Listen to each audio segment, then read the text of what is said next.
कहानी हिमालय की ऊंची चोटियों के पास बसे एक छोटे गांव से शुरू होती है। यहाँ का प्राचीन शेषनाग मंदिर सदियों से रहस्यों और लोक कथाओं से घिरा हुआ है। लोग कहते हैं कि इस मंदिर के नीचे नागलोक का खजाना छुपा हुआ है, लेकिन उसे पाने की कोशिश करने वाला हर इंसान गायब हो जाता है। अरव एक युवा पुरातत्वविद जो इतिहास और प्राचीन सभ्यताओं का जुनूनी है। माया एक बुद्धिमान इतिहास की प्रोफेसर जो पौराणिक कहानियों पर गहरी जानकारी रखती है। विक्रांत एक साहसी खोजकर्ता जो किसी भी चुनौती का सामना करने को तैयार है। गांव का रहस्य। गांव के बुजुर्ग बाबा एक पुरानी कहानी सुनाते हैं। बाबा, यह शेषनाग मंदिर कोई साधारण स्थान नहीं है। सदियों पहले नागलोक के खजाने को यहाँ छुपाया गया था। खजाने की रक्षा खुद शेषनाग करते हैं। जिसने भी उसे पाने की कोशिश की वो कभी वापस नहीं लौटा।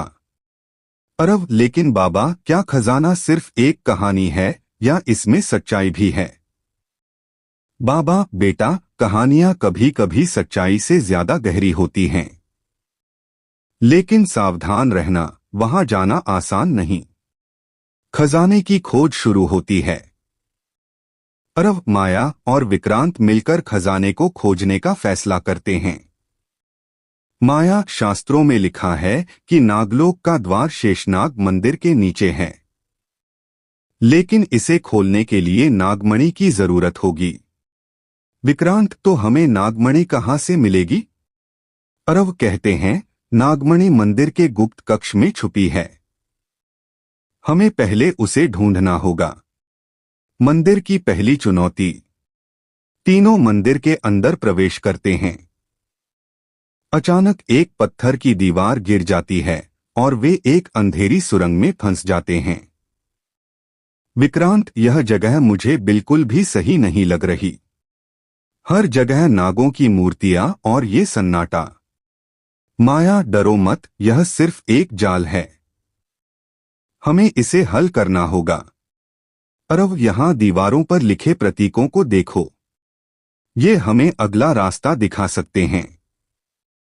नागमणि की प्राप्ति।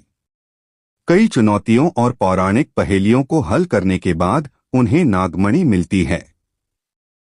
लेकिन तभी एक विशाल नकली नाग प्रकट होता है। विक्रांत, यह कोई मूर्ति नहीं, यह जीवित है। माया, नागमणि को सावधानी से पकड़ो। यह उसकी ऊर्जा से जाग गया है। अरव, अगर हमने सही मंत्र नहीं बोला तो हम यहां से कभी बाहर नहीं जा पाएंगे। खजाने का रहस्य। नागमणि का उपयोग करके वे नागलोक के खजाने के द्वार तक पहुंचते हैं, लेकिन वहां एक आखिरी चेतावनी लिखी होती है। चेतावनी, जो लालच करेगा वह खजाने का भार नहीं सह पाएगा। माया, इसका मतलब है खजाना उनका है जो इसे ज्ञान और मानवता की भलाई के लिए उपयोग करेगा। अरव, तो क्या हम इसे लेने का जोखिम उठाएंगे? विक्रांत, मुझे लगता है यह खजाना खुद ही अपना रास्ता चुनेगा। खजाने का उद्गम। खजाने का द्वार खुलता है और वहां सिर्फ सोना चांदी नहीं बल्कि प्राचीन ज्ञान के ग्रंथ और दुर्लभ रत्न होते हैं।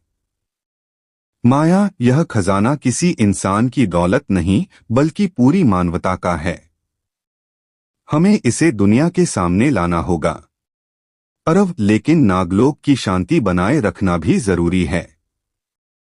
हमें इसे बुद्धिमानी से साझा करना होगा। तीनों खजाने को लेकर गांव लौटते हैं, जहां उनकी कहानी इतिहास का हिस्सा बन जाती है।